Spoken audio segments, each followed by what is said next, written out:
మీ resurvey తర్వాత పొదలకూరు మండలం ఆనాటి మంత్రి ఎమ్మెల్యేగా ఉన్న కాకాని గోవర్ధన్ సొంత మండలం. మర్రిపల్లి విలేజ్ ఎల్పిఎంస్ 374, ఎక్స్టెంట్ 566 ఎకరాలు 2023 రీసర్వే చేశారు. 22A పెట్టేశారు. పార్లపల్లి విలేజ్ టోటల్ 445 మంది రైతులు 254 ఎకరాలు టోటల్ 22A పెట్టేశారు. వెలికంటిపాళెం దాదాపు 252 ఎకరాలు అది కూడా అట్లే పెట్టేసేసినారు. అవి కాకుండా ఈ మండలంలో ఒక్కొక్క రైతుది 3 ఎకరాల 25 సెంట్లు, ఒక రైతుది 21 సెంట్లు. అంటే ఇవన్నీ మరుపూరు, చాటగొట్ల. నువ్వు మంత్రిగా ఉన్న మండలంలో ఇన్ని రికార్డ్స్ ఆఫ్టర్ రీసర్వే వాళ్ళకి హక్కులు లేకుండా చేసేసారు.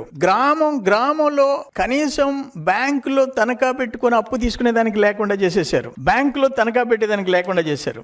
ఊర్లో పెట్టేసేసారు. ఇప్పుడు మేము వచ్చి రిలీజ్ చేయించాము. వాటిల్లో 2 గ్రామాలు క్లియర్ చేయించేసాము. ఇప్పుడు ఇంకా మహమ్మదాపురం, వెలికంటిపాళెం ఇంకో 2 గ్రామాలు ఉన్నాయి. అవన్నీ జాయింట్ కలెక్టర్ దాన్ని స్టడీ చేసేసి వాళ్ళకి హక్కులు కల్పించి, అంటే గ్రామం మొత్తం రైతులకి ఆ భూముల మీద హక్కులు లేకుండా చేసిన ఘనత మీ రీసర్వేది. నేనేమంటాను, అంతకు ముందు మేము 18లో కూడా మొదలు పెట్టాం. ఎవరైనా ఆస్తి కొనుక్కోవాలంటే చలాన్ కడితే సర్వే చేసేవాళ్ళు. లేదు ఇద్దరి మధ్య డిస్ప్యూట్ వస్తే చలాన్ కడితే సర్వే చేసేసి బౌండరీస్ ఫిక్స్ చేసేవాళ్ళు.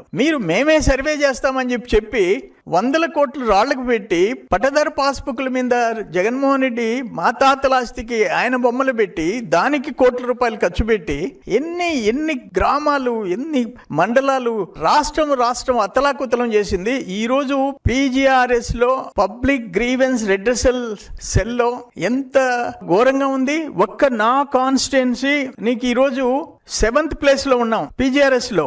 ఎందుకంటే ఆనాటి కాకాని గోవర్ధన్ రెడ్డి చేసిన దుర్మార్గాలు. 3 తహసీల్దార్లు జగన్మోహన్ రెడ్డి ముఖ్యమంత్రిగా, కాకాని గోవర్ధన్ రెడ్డి ఎమ్మెల్యే మంత్రిగా లోకాయుక్త ఇచ్చిన డెసిషన్స్ ప్రకారం సస్పెండ్ అయిపోయినారు.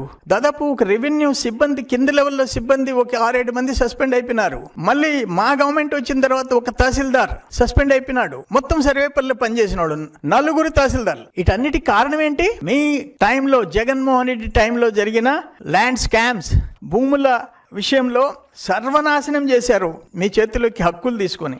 అటువంటిది ల్యాండ్ టైటిలింగ్ యాక్ట్లో మీరు ఒక రిటైర్డ్ ఆర్డీఓని పెట్టేసేసి జిల్లాలో ఉండే tahsildar, next RDO, JC, collector, commissioner of land revenue, CCLA, principal secretary, జిల్లాలో ఉండే సివిల్ కోర్టులకి హక్కులు లేకుండా చేసి ఎవరినో మీ కాళ్ళ కింద ఉండే ఒక రిటైర్డ్ ఆర్డీఓని పెట్టి ఆయన దగ్గరికి పోయి మా ఆస్తులు మేము ప్రూవ్ చేసుకోవాలంట. మా తాతలు ఇచ్చిన ఆస్తులు. ఆయన టైటిల్ రిజిస్టర్ ఆఫీసర్.